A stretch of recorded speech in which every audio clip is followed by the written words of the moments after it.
I've been throwing a few bottles here and there lately, kind of like that sort of shape. This one's a bit wonky and chunky. It got really off center when I was throwing, so it's not the most even thing, but you know, I think this would be a good practice piece. And I also made this little sake bottle that I'm quite happy about. I think this needs to come in a little bit more, and then I also need to have a more, I guess, rounded curve returning on the bottom. Shapes like this, you can't just trim straight onto the bat because of the way the shape is. Even if you put clay here, it's so top heavy that it's not going to be stable. You can get stuff like griffin grip, which has an arm that sticks up and kind of, you know, you can have it up here, then it really helps with that wobble. But if your rim is quite fragile and it's quite a heavy piece, then that's not going to work. So this is where a chuck comes into play. So I made this after throwing these guys. I've measured how wide I need to be and how much depth I need. And it's basically just a, I guess, I mean, it's a pretty self-explanatory shape. And if you look at the inside, it just tapers in. So because this is quite fresh, it's still stuck to the bat, then I can use it this way. It's quite thick. It's probably about that thick. And the bottom's even thicker. And that's on purpose so that it can support the weight. And I also made sure that the inside is very smooth. So I used the silicone rib and the metal rib just to really get that finishing. So when I put a pot on it, it's not going to create any extra texture onto my bottles. So even though when I threw it was quite center, it's kind of gone a bit off, but that's okay because we can also adjust the pot accordingly. So I'm just going to do this one first because this one I don't like that much. So if anything happens, that's fine. I'm not going to get too upset about. This pot is quite wonky, so I'm not expecting it to really be that centered.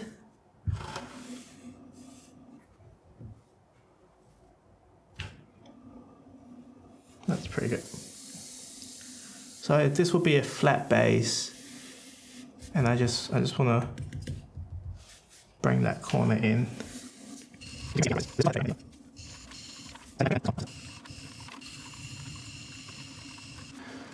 The dry clay actually works to its favor because it can really shave it off quite nicely.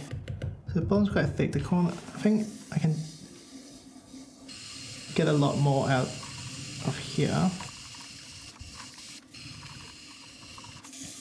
So I really like trimming for chuck because it gives you a lot more control and stability. I think trimming is very important. Like, it's a second chance of creating the shape you want. So the bottom is quite thin, I can hear it. The corner still has a bit. I think this is still quite thick. So I'm just gonna really bring that in, just because I want this to be quite light. I feel like it's too heavy right now. When you look at it, it feels like a light piece, and if you pick it up and it's not what you expect, that kind of bothers me. Like, I like my stuff to weigh what it looks like, if that makes sense.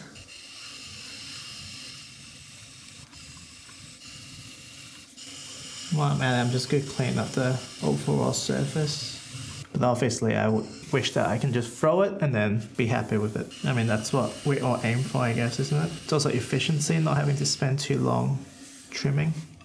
And again, I'm just going to have a quick look. That's already feeling much better. It's still quite bulbous, but I think that's kind of the appeal of it. This is probably thicker than this now. I'm just curious. Obviously this is not going to work with every shape. In this case it does, so I'm just going to take advantage of that and just really thin this pot down.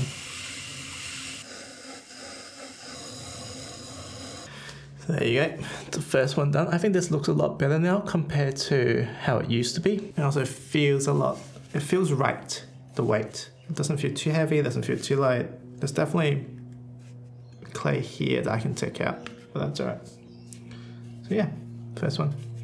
I think most of this is fine. It's just the bottom. So I don't know if I'll keep this texture, but let's just trim the bottom first. Take out this lump and also bring this in. So yeah, this is trimming a lot nicer.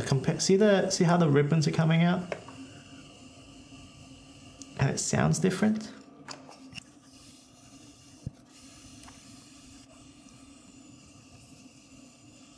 Yeah, I want to taper this in. I still want to maintain that curve. And I think this is too straight. It needs to be more rounded. So I think I need to take in the foot a little bit so I can create that curve. Because right now it's just straight. I'm gonna give it quite a small foot.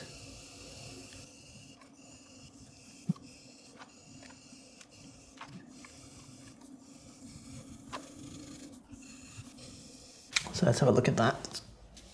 It still feels a little bit on the heavy side, and a lot of it is here. This is thin, thick. I think it's the corner. So I think I can still make the foot a bit skinnier, because I think all the weight's here.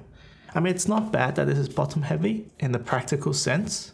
I think that's fine. It's hard to tell unless I cut it up, but I kind of don't want to. So yeah, maybe it's taking a little bit more of that corner still.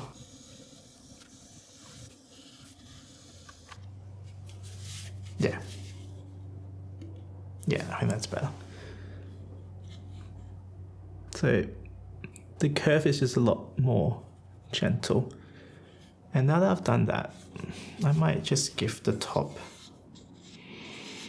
So here's my dilemma. I think the top can go a bit skinnier. I'm worried the texture is gonna be different. Like this is quite smooth and then it kind of goes. I kind of left the throwing line on purpose.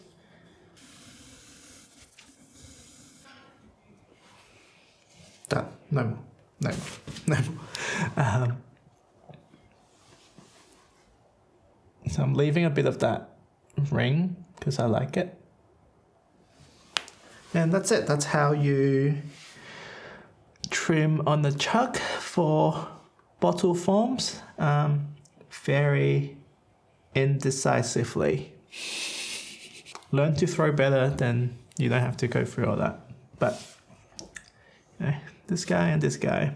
So with a chuck like this, you can basically keep it, have it on the plastic bag, and it will stay, relatively wet for a while. But even if it's bone dry, it still works. And you can always throw a ring of clay onto your chuck, and that way it can fit different shape stuff, or it gives you like a fresh pad because if this is bone dry and it's got sharp corners or like bits of pieces stuck in it, it could, I guess, imprint onto the pot. But if you throw just a fresh ring of clay and then just use a metal rib to get rid of all the water, then you can use this over and over again. But in the meantime, I'm just going to keep this on the bat and I can just reuse it. I think it's going to stay on here for quite a while. Now I'm just going to make sure I cover it with a plastic bag, and that's it. So if you've been trying to make little bottles or just weird vases or shaped like that where you're stuck with the bottom that you've got from throwing, give this method a try. You can make this as big as you want. I wish I made this taller because even these two almost touch the bottom. So anything taller than that wouldn't really work. But if you make a couple of these, it will last you a long time. It just gives you that much more control over the final product. So thanks for watching.